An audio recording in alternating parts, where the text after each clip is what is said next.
Spud, very nice to see you after we've got ourselves back from Sydney. We walked straight into Spud, and he's chipper. Have a look at him. He's up. Great to be here, Jim. It's going to be the MCG. Got a good look about him. Beautiful skies. Former the Tigers. Richmond coach. Yeah, great to be. It's fair to say that a few of my colleagues in this room are a little bit flat.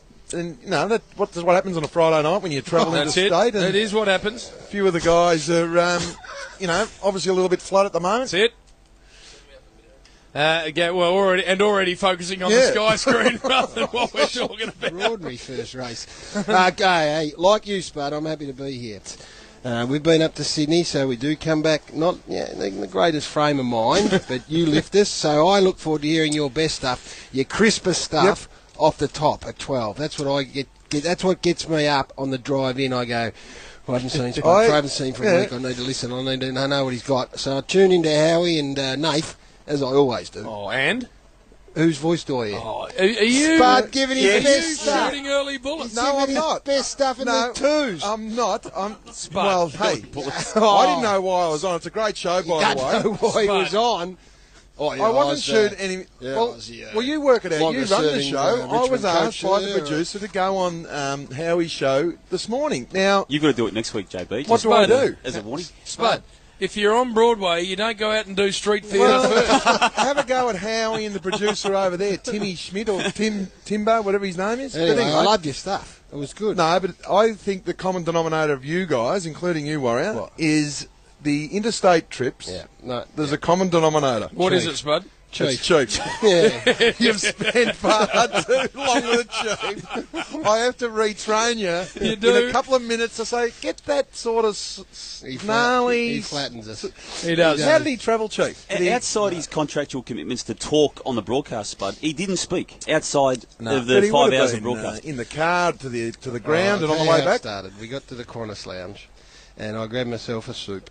And I looked over, and there he was, and he was making me and Duke dived under the table to dodge him.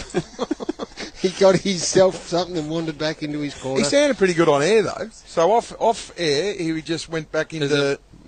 Photo on Twitter. If you want to have a look at Chief in the Qantas Club, you'll get a look at him. I must admit, I came up with Bill earlier, so all I could presume, Gary, was that they didn't put enough eucalyptus leaves into the cage for the Chief, because when he got to Sydney, he was real unhappy. What was he like this morning, then? If he was unhappy yesterday... I've not uttered one word to him. He didn't talk. There was nearly... No, he doesn't speak to anyone. I said good morning to him, Spud. He said, get in the car. But he's here today working for Warrior Fox. tried to hijack my car, by the way. This is another story, Jim. My car. I was set up for that. The hotel to the airport. I was there first, as I always am, Spud, because punctuality is key. Exactly. So I thought, what'll I do here? 5 minutes early. I'll go and get the boys a coffee. This Which was very nice of you, by the way. 6:30, so I go upstairs, there's no one open, and I rouse them out, and I get 4 coffees. It took a bit longer. I came back down, my car is driving off. I said, hey, Warrior, what fry, just jumped in, he said, go, quick, drive off. So, out, Warrior, out and wait for Jim. I think Chief might have instigated that one. So the Chief, what was the conversation between you and Chief to the airport then? No, not one word. So you're in the car... Not one word. Talking about it. Magnificent game last night, by the way. To be fair. Yeah, and we're going to talk about that game. Yep. Geelong and Sydney last night, and a couple of players in particular. To be fair, we're kindred spirits, Chief. I was about to say. We don't need to talk. We got comfortable silence. Economy of words between these two. I had Snorkel, the big-nosed producer, next to me, who was good as long as he kept his head straight. Every time he went to look sideways out the window, it poked my eye out. His big snorkel. So Chief just head down, nothing. got onto the... JB asked him for a beer last night, and he just said, no. And just went to his room. I said, you coming in for a beer, Chief? No. That's it. You had just a couple just to settle down, so everyone sort of does that. So Chief straight to bed. No, he needed his rest. And JB, Gaz enjoyed the beers, didn't he? No, Gary doesn't understand having a drink with his mates, which is arguably the most Australian thing you can do as a bloke. He don't understand that's it. not right. No, it is right. Two beers exactly in. right. I understand it. Anytime you don't want to do I'll tell you what they did, Spud. They got there and ordered about 5 each because the bar was going to shut. Yep. We had to get up at 6, so they're seeing how many they could jam down their throat. And for me, that doesn't make sense. No. I'll tell you what doesn't make sense to Gary, and this is an honest conversation 6 beers in 40 minutes that I've had with him. And get up and I think it was last year. We somehow stumbled across a day off, and I said, I'll tell you what we should do. We should grab Bill.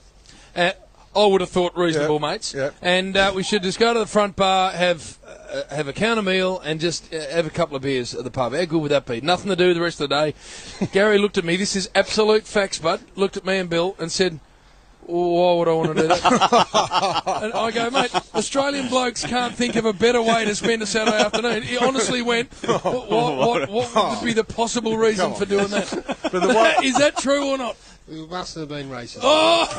If the races were on, I would have been there for sure. But what about Rock Fry last night? He would have been. No, he's always Purple. Wrestling in against Gaz and Luke Darcy. I've had a week with Purple in New York, and it staggers me to say it, and I've never met a bloke go harder. He and I are at the wrong ends of the spectrum. I've got a fork in me after half an hour. Purple's still going after 5 hours.